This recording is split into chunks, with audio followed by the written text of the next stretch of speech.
Bismillahirrahmanirrahim. Assalamualaikum warahmatullahi wabarakatuh. Waalaikumsalam Salam warahmatullahi wabarakatuh. advokat. Pemirsa, hari ini kita kembali dalam rubrik Perspektif Advokat bersama saya Ahmad Kozinuddin. Dan luar biasa, kita pada kesempatan kali ini bersamai oleh dua advokat yang bagian dari tim pembela ulama dan aktivis yang belum lama ini sedang geger karena menggugat presiden dan DPR gitu. Dan perlu kami beri pengantar bahwa ini bagian dari tindak lanjut apa yang dilakukan oleh anggota masyarakat, yakni warga negara Republik Indonesia yang membayar pajak. Ada Bang Fahri Lubis dan Syarif itu yang keduanya kemudian memberikan kuasa kepada T2. Dan perlu juga kami sampaikan bahwa ide besar gugatan ini juga berasal dari Profesor Dr. Egy Sujana MSI, yang beliau juga selaku ketua dari TPUA. Hadir di tengah kita yang pertama ada Bang Azam Khan, beliau selaku humas resmi TPUA dalam perkara aku. Assalamualaikum Bang. Waalaikumsalam warahmatullahi wabarakatuh. Alhamdulillah. Alhamdulillah. Sehat. Yang kedua Sekretaris Umum TPUA Bang Damai Hari Lubis. Damai, kabarnya Bang? Sejahtera. Sejahtera, damai sejahtera. Tapi Partai Damai Sejahtera udah nggak ada sekarang, Bang. Udah nggak ada. Udah nggak ada ya. Dan Baik. bukan anggotanya. Bukan anggota. Oke, masih di suasana Ramadan. Kali ini saya ingin Non partai. berbincang lebih lanjut tentang gugatan ini. Dan kebetulan saya juga ikut terlibat. Pertama kita ke Humas dulu nih. Biasanya kan pintu informasi dari Humas. Kita pengen tahu sih apa yang terjadi gitu. Bang Azam kan, Ya. ini kan rame. Bahkan sejumlah politisi sudah memberikan komentar. Ada juga TB Hasanuddin, ada juga KSP. Tapi sebelum masuk kepada komentar mereka, saya ingin tahu nih Bang, apa sih latar belakang dan tujuan daripada menggugat presiden dan DPR yang salah satu petitumnya adalah meminta presiden untuk mengundurkan diri. Kepada DPR justru diminta juga untuk menggunakan haknya, hak kewenangan Dewan, angket, interpelasi, dan menyatakan pendapat. Ini gimana? Sebenarnya gini, sebenarnya kalau konteks ke dalam pertanyaan itu memang masuk pada materi. Tentu Ya. kita tidak bisa menjelaskan materi di situasi ini karena materi itu memang harus proses secara legal di PN. Pengadilan. Ya. Namun setidak-tidaknya begini. Kami diminta oleh prinsipal yang menggugat itu untuk menjadi lawyer dalam hal ini, yaitu semua pihak lah ya. Kuasa hukumnya. Ya, gitu kuasa ya. hukum ya. Diminta untuk mendampingi. Salah satunya tentang gugatan. Ya, PMH-nya itu perbuatan melawan hukumnya kepada DPR dan kepada presiden. Tentu kita tanya kepada mereka, apa keinginanmu? Lah ya begini. Apakah kamu punya legal standing? Ya jelas dong. Saya pembayar pajak, saya warga negara. Oke, clear. Nah, saya merasa kata mereka ini, saya merasa DPR dalam hal ini kok lebih banyak diam. Ya, artinya apa? DPR itu tidak menggunakan hak-haknya apa yang tadi disebutkan, hak interpelasi maupun hak angket dan hak yang lain. Kepada siapa? Kepada presiden. Loh, kenapa? Kan saya tanya. Iya, itu Kenapa? pertanyaannya. Kan begitu. Memang Iya. ada masalah apa dengan Iya, presiden? ada gitu ya? masalah apa? Wong selama ini presiden ya saya anggap biasa, Iya. saya bilang gitu. Oh enggak, katanya. Presiden telah melakukan cedera, dia bilang gitu. Oh, yang disebut tindakan tercela itu ya? Iya. Hmm. Loh, kok bisa? Loh, coba Bang Azam lihat pasal 7 Undang-Undang Dasar, dia bilang gitu. Bahwa presiden itu bisa diberhentikan kalau korupsi, kejahatan berat lah ya. Nah, salah satunya itu tercelah. Perbuatan tercela. Iya, salah satu tercela. Iya. Nah, kalau gitu saya bertanya ulang. Nah, yang dimaksud tercela itu apa? Lu lihat Bang Azam, ini lo bukti-buktinya. Bukti dari mana? Lo bukti yang autentik. Salah satunya ada 66 janji yang tidak terpenuhi. Menurut Bang Azam, apakah orang yang berjanji ini terus tidak melakukan seorang DPR ini benar? Ya saya, ya, gini. Kalau memang itu tentu ada mekanismenya, saya bilang gitu. Mekanismenya betul. Kita harus memakai saluran. Saluran konstitusionalnya secara hukum kita coba ke pengadilan. Betul, masuk akal itu. Nah, artinya kita sebagai lawyer itu tidak serta-merta orang yang menggebu-gebu ingin menggugat DPR dan presiden itu tanpa menerima. argumen begitu Iya. Nah, kan harus jelas dong. Jelas, ya. Nah, apa alasan-alasannya? Ternyata setelah saya pelajari alasan itu masuk akal, diperkuat dengan Profesor Dr. Egy. Bahwa mari kita berkumpul. Ini ada masyarakat, ya, Mengadu, ada rakyat yang mengadu, meminta, terus mengajukan.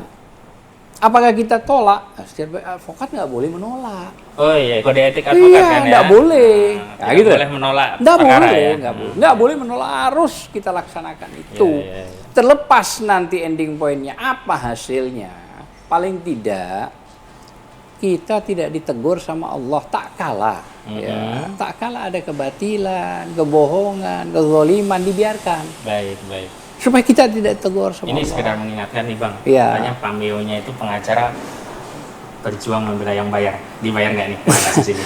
Begini loh, mereka ini datang Ya. kepada kita tanpa membawa apa-apa, justru kita yang meladeni mereka. Oh. Artinya kita memberi makan, buka bersama dan segala macam.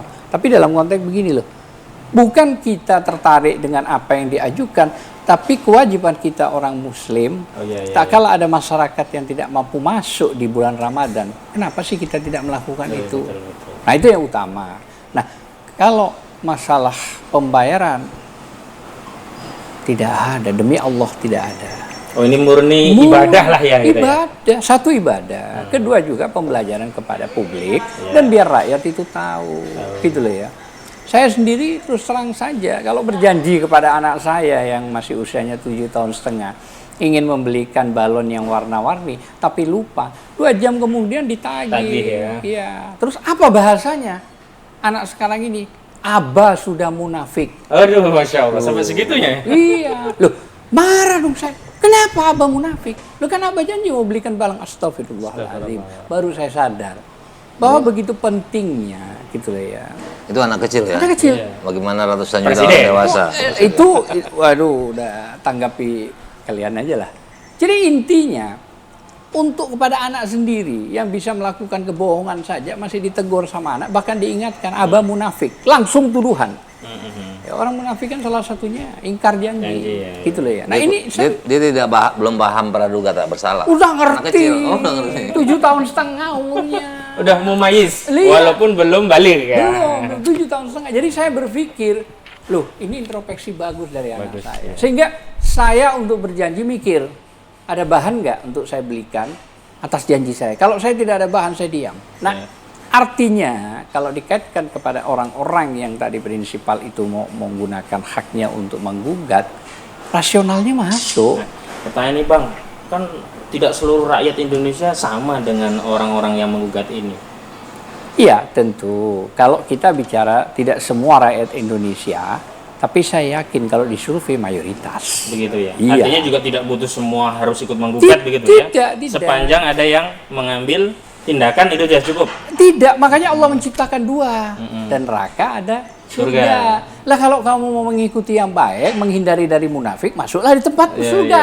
Tapi kalau Anda mau bermunafik, silahkan Anda memutar-mutarkan lidah yang luar biasa. Ada tempatnya di neraka. Ini omong-omong nih Bang, ini ramai. Sebenarnya ini baru rencana atau sudah terdaftar sih? Gini, alhamdulillah. Iya. Ya, sebenarnya waktu itu kan masih wacana. Ya. Ya, kami sebelum melakukan langkah-langkah, kami sudah mencoba untuk pendekatan berulang-ulang ya, termasuk Prof. Egy dan rekan-rekan juga, Bang Damai, Bang Ahmad, banyaklah, Arvid semuanya lah ya, Engkong.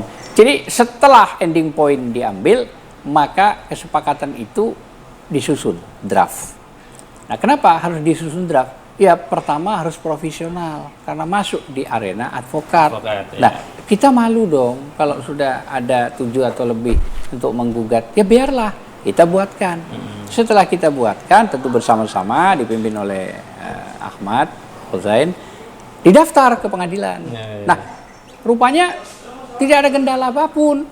pengadilan langsung memberikan nomor Berapa register. saja itu nomornya? Nah, kalau yang untuk DPR RI itu nomor 265. Oh iya. Ya, dan sudah ditetapkan tanggal 25 Mei. Untuk Sidang pertama Oh, iya, di iya. PN Pusat ya. Oh, habis pengadilan. Lebaran ya berarti Habis ya? Lebaran, Oh, iya, ya. iya. Karena biarkan dulu setelah silaturahim habis Lebaran baru dilakukan proses. Mungkin pemikiran Begitu ya? hakim begitu.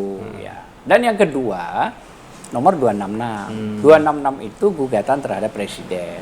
Itu ditentukan tanggalnya tanggal 30 Mei. Kira-kira begitu. Artinya gini loh.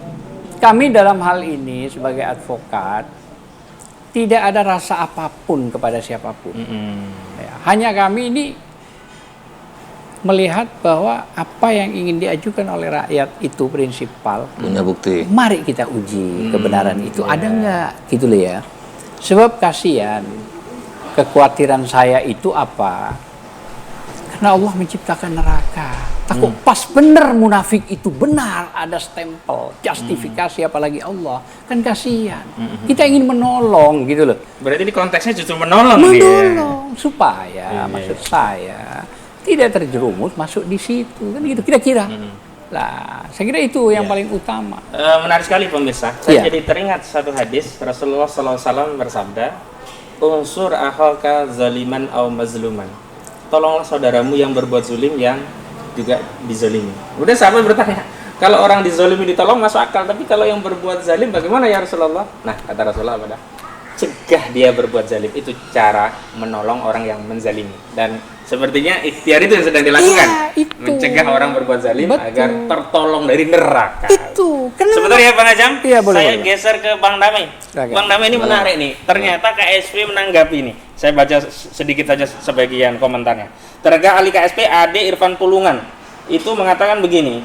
Saya tidak membaca pasti positanya, dalil-dalil yang mereka ungkapkan. Apa yang menjadi alasan hukum mereka untuk menggugat Pak Jokowi? Jangan sampai nanti tikus mati di got yang disalahkan Pak Jokowi. Jadi nggak fair. Apakah Pak Jokowi secara konstitusional benar-benar melanggar Undang-Undang Dasar? Kemudian yang menarik, ini kok ada ungkapan dari KSP meminta TPUA belajar hukum dulu deh gitu. Oh gitu. Iya. Itu ada di media ada tuh. Ada, seolah-olah TPU nggak ngerti hukum, ini gugatnya gitu. ngasal begitu. Ini gimana Bang Damai ini selaku sekretaris umum TPUA?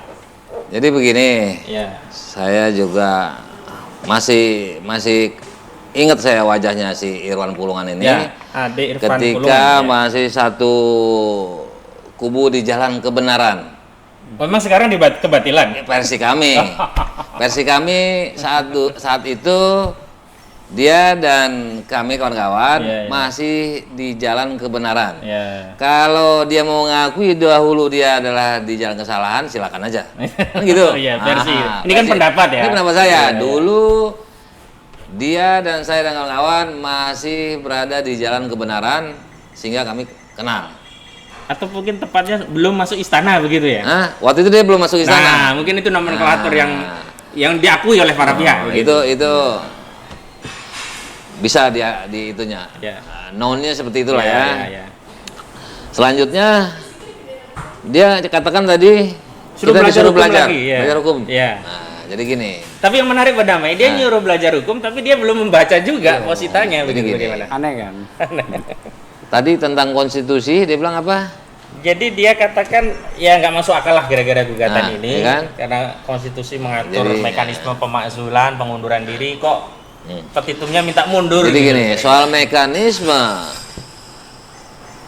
pengunduran diri seorang presiden yang melalui tahapan-tahapan, ya kan?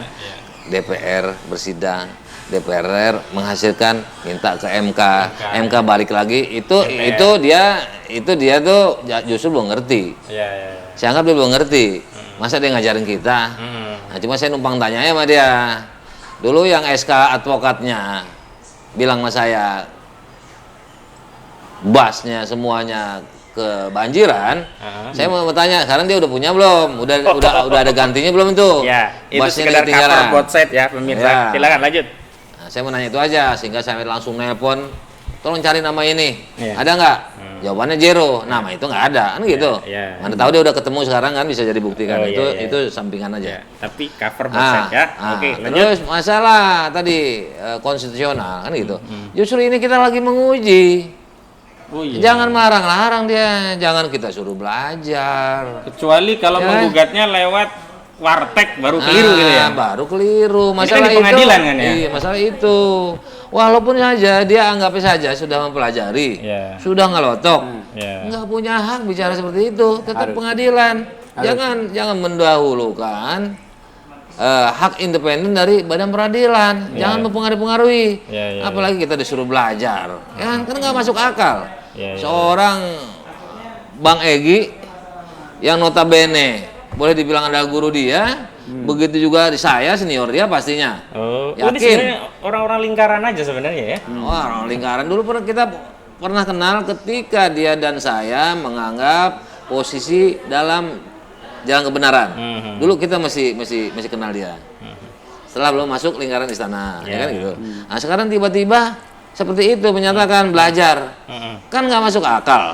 Ya kan? Mungkinlah karena pinternya dia ya cepat dapat ilmu, tapi kalau saya lihat malah kualitas ilmunya makin menurun sejak nggak kumul-kumul kita, Pak Azam. Iya. Ini malah menurun. Kalau penilaian saya, mohon maaf, ya kan karena kita disuruh belajar kan, TPU belajar kalau perlu privat gitu kan. Nah, maka saya bilang dia sombong walaupun dia benar pintar, dia sombong, Oke. ya kan? TPUA sendiri itu seperti apa sih kok? Kenapa kok bisa sampai dapat perkara ini bisa menggugat? Nah, TPUA dulu, deskripsi TPUA itu dulu. Jadi gini, kebetulan kita juga tentunya kita nggak munafik atau berbohong bahwa kita juga tahu lah banyak pelanggaran kita anggap dilakukan oleh Presiden Jokowi. Hanya Presiden kan, hanya DPR RI kan diam saja. Kebetulan ada orang aktivis juga, beberapa aktivis yang datang tadi yang seperti Pak Jam katakan, datangin kita, wah ini dia termasuk masyarakat yang melek hukum. Nah, hanya kita menguji aja kayak Pak Ajam, apa sih kalian buktinya, azas legalitasnya, ya kan persyaratannya, artinya bukti, fakta bukti nanti untuk di peradilan apa sih? Ternyata mereka punya, bahkan lebih lengkap dari kita Pak Ajam ya. Ya. Kita cuma menemukan pelanggaran atau kebohongan Bapak Jokowi itu paling 60, mereka 66. Waduh, kita buka kan, akhirnya kita buka-buka, ketemulah, ya kan? Cuma masalah mana yang nanti akan dimajukan itu terserah kami nanti teknis. Bahkan kita tambah lagi Pak Jamnya 2 dengan ada lagi pelanggaran lain yang tidak masuk di situ. Jadi mungkin 68. Kalau kita mungkin jadi 62, 60 plus 2, tapi setelah 66 dia dapat, berarti 68. Nah, menarik. Soal tadi itu boleh nggak? Saya tambahin lagi, ada Ya, pertanyaan lagi silakan. mengenai si tapi apa? Pulungan. Makanya saya bilang kesombongan dia itu langsung saya berilustrasi kepada Firaun. Makanya di dalam tulisan saya kemarin saya sampaikan, saya bawa bau-baunya aroma laut karena Firaun kan ditenggelamin oleh laut. Itu udah ilmiah tuh ya, udah diyakini selain Al-Qur'an juga adalah studi tentang dia tenggelamnya di laut. Nah, karena sombong dia itu di dalam tulisan saya kemarin saya nyatakan segera bertobatlah Irfan sebelum laut menggulungmu, karena omongan dia itu mirip Firaun. Jadi ilustrasi saya ke Firaun wataknya gitu. Oke. Jadi itu hanya himbauan kepada seorang adik Dari agar abangnya? bertobat, agar kalaupun dia merasa itu benar agar tidak sombong. Ya. Demikian. Ya. Saya lanjut masih Bang Damai nih, Bang. Ini kan sudah terdaftar nih. Ya. Kemudian muncul narasi di tengah publik. Itu kan bukan mewakili rakyat. Kan nggak bisa dong gugat, uang kami nggak merasa terwakili gitu. Nah, kira-kira menjawab itu Kami mewakili rakyat. Rakyat yang yang memberi kuasa tadi. memberi kuasa dan seide dengan kami. Ya. Jadi bukan orang yang tidak seide dengan kami. Jadi kami tetap mewakili. Dia juga tidak bisa mengklaim bahwa semua tidak ada yang menyesal atau merasa dibohongi. Dia juga nggak bisa seperti itu. Berarti nggak ada urusan dengan Nggak yang ada tidak- urusan. Kami hanya mewakili orang yang kecewa, orang yang mengharapkan Presiden Jokowi agar tunduk patuh kepada hukum dan tahu diri. Plus kebohongan-kebohongan tadi, menurut bukti. Apa selebihnya? Pembangunan ekonomi.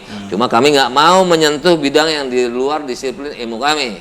Silakan aja. Tapi kalau kita lihat kan banyak pengangguran lain. Kami nggak mau lihat situ. Artinya mawas diri, tahu diri, sanggup nggak pembangunan? Kenapa? Kita bisa kutip. Kalau misalnya global, canangkan GNWU, Gerakan Nasional Wakaf Uang, itu kan karena nggak mampu. Itu kan pekerjaan dia, Pak Jam. Kok jadi masyarakat diminta? Itu udah terus terang berarti tidak mampu. Mundur dong. Oke. Nah, saya ke Bang Azam lagi nih, Jam. Ya. Bang. Saya baca di apa tadi? Saya lupa beritanya online, tapi prinsipnya begini.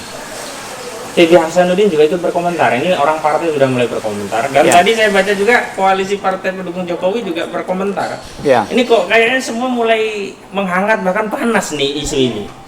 Apa yang akan dilakukan terkait hal itu? Jadi gini, saya merasa bersyukur atas orang-orang yang datang ke TPUA itu untuk meminta gitu ya, menindaklanjuti dan memohon kepada kita juga untuk mengajukan sebuah PMH itu ke PN, karena memang apa yang dijelaskan Bang Damai tadi bahwa memang ada trouble gitu loh ya, ada masalah yang harus diluruskan secara benar supaya terhindar dari kemunafikan, kayak begitu kan. Nah, tak kala sudah muncul dengan pemberitaan sudah legalitasnya kita mendapat nomor register. Nah, mulailah orang-orang ini bermunculan. Tentu lah. Takut kehilangan lahan, lahan Iya, artinya lah. banyak hal. Saya kira banyak hal. Kenapa mereka ini bermunculan untuk menanggapi gitu loh ya? Ya karena ada banyak hal. Yang pertama mungkin merasa reseh ini. Kayak begitu. Terganggu gitu. Iya, kepentingannya. terganggu ini kan begitu kira-kira ya. Siapapun saya nggak tahu lah. Yang kedua juga di saat situasional begini, mereka itu mencari keuntungan dalam konteks apa? Coba saya bersuara dulu deh. Siapa tahu dengan suara saya ini Dapat dianggap oleh penguasa misalnya, orang yang digugat, oh bagus lu begitu lu. Sehingga ada Kompensasi. kesan, pesan dan segala macam. Kira-kira kan begitu. Angkat telur maksudnya. Ya, Angkat. kira-kira Muji-muji. begitulah gitu loh ya. Nah, yang ketiga, saya menganggap gitu loh ya. Ada kekhawatiran. Nah, apa kekhawatirannya? Begini loh. Ini Ramadan. Masuk juga masih kondisi Ramadan gitu loh. Walaupun sidangnya di luar Ramadan, ada kekhawatiran hakim ini berlaku kekeh dalam konteks wah, ini bagus. Jadi, mereka sudah membuat sebuah pesan yang sifatnya itu pesan itu menurut saya tapi ya bisa salah ya. Menurut saya pesan ini begitu sudah mengeruak sehingga pesannya itu begini seolah-olah hakim lu tahu diri dong, lu ngerti dong, ini yang digugat siapa nih, efeknya ya, Efeknya, ya. siapa nih yang digugat, jadi lu atur deh bagaimana caranya. Nah, kira-kira ya.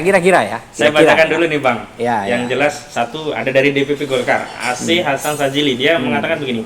Saya kira gugatan hukum terkait dengan kondisi bangsa dan perekonomian yang dilakukan TPUA ini tidak jelas maksudnya.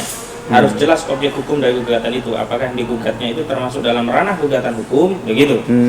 Ya, ini dari Aceh Hasan Sajili. Sebelumnya ada juga dari TP Hasanuddin yang mempersoalkan mekanisme untuk pemberhentian presiden itu tidak melalui gugatan di Perdata ya, tetapi melalui Mahkamah Konstitusi yang tadi sudah disebutkan tadi dan memang sudah ada reasonnya juga kan tadi sudah dijelaskan. Iya, betul. Kira-kira Iya. ini semua partai akan merespon dengan kontra atau bahkan ada yang menunggu-nunggu bola nih? Jangan-jangan ada partai yang menunggu bola. Iya. Secara umum? Iya, secara umum saya pikir pasti ada reaktif. Pasti ada reaktif. Ada pro ada yang kontra lah, biasa. Iya, biasa. Kalau itu biasa, pro kontra biasa. Tapi reaktif ini yang saya maksud secara general, mereka akan bersuara yang masing-masing ini mengutarakan seolah-olah tahu materinya, padahal tidak. Iya, padahal belum. Ingat, Ya. padahal tidak. Kalaupun ada yang tahu, pura-pura nggak tahu. Iya, betul begitu. Ya tadi itu menyampaikan sebuah pesan saja. Iya. Padahal dia belum membaca produknya ya. Makanya saya pikir tadi kalau saya Kalau bisa baca dari mana itu? Kayak kami belum pernah ekspos nih. Nggak tahu sih kalau makanya. bocor-bocoran. Nah itu tadi yang saya katakan. Mereka cari panggung kan. Ya, cari panggung bisa positif, bisa negatif, bisa semi sama negatif, digabung. Ini kan orang-orang politik kan begitu, Iya. kira-kira kan begitu. Tapi ini menarik, saya bacakan analisis nih, nanti saya minta tanggapannya dari Bang Damai. TPUA jangan dianggap enteng. Ini dari Bastian P. Simanjuntak. Begini, TPUA terdiri dari tokoh-tokoh nasional, aktivis senior, politisi senior. Mereka paham betul dengan konstitusi, mereka juga tokoh-tokoh penggerak reformasi 98. Jika partai mengerti gaya bahasa komunikasi TPUA, maka gugatan TPUA bisa dijadikan isu alat tawar bagi partai-partai besar pemenang pemilu yang sedang dilanda masalah karena kasus di KPK, Munaslup, kepada Jokowi. Jadi Jokowi harus berhati-hati. Ini katanya begitu mana? Jika gugatan TPUA disambut positif oleh partai-partai besar koalisi Jokowi, maka kemungkinan besar hal ini bisa jadi petaka bagi Jokowi. Dengan kata lain, ada peluang impeachment. Tertulis dalam gugatan TPUA, Jokowi dianggap telah melakukan perbuatan tercela. Perbuatan tercela bisa dijadikan dasar impeachment sesuai dengan pasal 7A Undang-Undang Dasar 1945. Ternyata ada yang memberi respon positif juga nih Bang. Nah ini juga kajiannya juga berdasarkan disiplin ilmu yang dia miliki, kayaknya ilmu politik. Sementara kita ini rata-rata ilmu hukum. Tapi kalau dia katakan bahwa kita adalah ahli hukum, betul. Tapi kalau pengawalan politik, ya itu terserah dia saja. Yang jelas kita hanya ingin menegakkan sebagai fungsi profesi advokat, ingin menguji fungsi hukum ini. Fungsi hukum itu dua, keadilan dan kepastian hukum. Nah, dalam hal ini bukannya manfaat duluan yang diutamakan, ya kan, manfaatnya untuk siapa? Kalau ini kan artinya selama kami ajukan gugatan ini yang dirasakan masyarakat oleh yang mewakilnya tentu tidak bermanfaat, banyak kekurangan, kecurangan, makanya terjadi gugatan ini. Dan mengenai nanti dampak daripada ini semua itu bukan urusan kami. Kami hanya melaksanakan gugatan tadi, ingin kepastian dan keadilan, dan kami bawa ke ranah hukum, ke rumah keadilan, yaitu Lembaga Pengadilan Negeri Jakarta Pusat. Demikian. Baik, oke. Terakhir nih sebelum kita tutup Bang, closing statement, harapan Abang kepada publik ya terkait kasus ini. Bang Azam dulu. Yang pertama, harapan saya biarkan saja proses ini berjalan seperti air ya. Kita tidak menjustifikasi menuduh apapun kepada siapapun. Namun kami hanya merangkul ya. Terus kami hanya menerima, kami menyusun, kami kembalikan kepada orang-orang itu, cocok, kami kirim. Kan begitu. Biarkanlah proses itu berjalan gitu loh ya. Saya kira tidak ada yang perlu ditakuti oleh para tergugat. Ya. Tak salah memang itu ada sebuah kebenaran, ya selesai. Nah, tapi kalau itu sebaliknya, ya terus terang mohon diluruskan supaya menjadi baik kan begitu. Nah harapan saya yang utama bahwa jangan sampai ada kegaduhan yang luar biasa dalam hal-hal biasa kok ini. Gugat itu biasa saja gitu ya. Dan kami juga tidak ingin jangan terlalu baper ya. Anggapnya jangan terlalu baper ya. Iya. Justru jangan terlalu baper ya. Sebelumnya kita yang ini TPUA yang dituduh baper. Mereka jangan baper. Ini kan pekerjaan advokat. Dibawa ke pengadilan, persoalannya ada, pemberi kuasanya ada. Selesai. Makanya gini, saya berharap yang kedua itu tidak ada premanisme hukum. Tidak ada brutalisme hukum. Artinya apa? Tak kala kami menyuarakan sebuah kebenaran, jangan sampai kebenaran itu dibrutalismekan, gitu loh ya, dipremankan, seolah-olah kami dimunarmankan mungkin ya, kira-kira begitu, iya, kira-kira begitu. Padahal ini kebaikan, ini kebaikan dan ini obat, ya, yang paling tinggi di hakikat manusia. Artinya apa? Memberikan introspeksi diri. Disuruh beristighfar supaya tidak tergelincir kepada arah yang disebut munafik. Itu aja sebenarnya. Nah insya Allah siapa tahu dengan gugatan kita ini ternyata DPR dan Presiden ini menyadari pentingnya gugatan itu. Nah saat dia menyadari, masuklah hidayah. Maksud saya itu loh maksud saya. Masuklah hidayah. Nah sehingga dengan hidayah itu kembalilah kepada undang-undang dasar yang asli, yang benar, begitu. Dan artinya benar-benar apa yang sudah menjadi sumpah beliau itu, baik DPR terutama ya maupun presiden dijalankan sebaik-baiknya. Insya Allah itu bisa kok, gitu loh ya. Yang penting jangan terjadi brutalisme hukum, premanisme hukum. Itu. Musyawarah di ke depan nggak? Oke, iya. Bang Damai Hari Lubis, Jadi closing gini, statement. mengenai kebenaran, hakikat kebenaran adanya gugatan ini, tentulah penggugat merasa memiliki bukti, merasakan ketidaknyamanan, merasa adanya diskriminasi hukum, kriminalisasi, dan terhadap tergugat tentunya juga punya rasa kebenaran tersebut. Artinya beda lah, perspektifnya beda, tapi yang mengetahui sebenarnya bahwa gugatan ini benar apa enggak. Artinya begini, saya ingin mengatakan apakah 66 ini kebohongan atau sesungguhnya, Biar beliau yang pengadilan. tahu. Beliau yang tahu. Jadi kalau benar ya karena masih ada jalan musyawarah. Iya. Ya kan tadilah berlakulah baik. Iya. Tapi kalau tidak, ya beliau harus pertahankan prinsip dia bahwa 66 itu saya tidak bohong. Ini buktinya. Ini misalkan Indosat saya tebus. Buktinya kan saya tebus. Tidak pernah impor. Nah, ya kan tidak pernah import. Saya buktikan tidak ada import. Koruptor, saya tegas sama koruptor, jangan main sama koruptor. 11.000 triliun di kantong dibuktikan. Buktikan. Jadi silakan aja, kayak gitu kan? Dan itu di pengadilan nanti kan ya? Di pengadilan nanti. Demikian. Baik, pemirsa menarik sekali. Ala kulli hal memang rasanya tidak pernah akan habis kita diskusi, tapi waktu juga yang terpaksa kita putus untuk membersamai pemirsa sekalian. Perspektif advokat akan selalu hadir dengan diskusi yang paling Tajam. grace, paling tajam, paling ya tentu saja dengan narasumber yang kompeten di bidangnya masing-masing, dan insya Allah perspektif advokat memberikan perspektif lain daripada yang selainnya. Terima kasih dari kami. Assalamualaikum warahmatullahi wabarakatuh. Waalaikumsalam. Selamat menjalankan ibadah puasa Ramadan. Mudah-mudahan di Insya Allah, insya Allah. kita mendapatkan derajat sebagai Amin. hamba Allah yang Amin. takwa. Amin ya Rabbal alamin. Terima kasih Bang Azam. Assalamualaikum. Ya, sampai ketemu lagi. Ya. Mudah-mudahan sehat.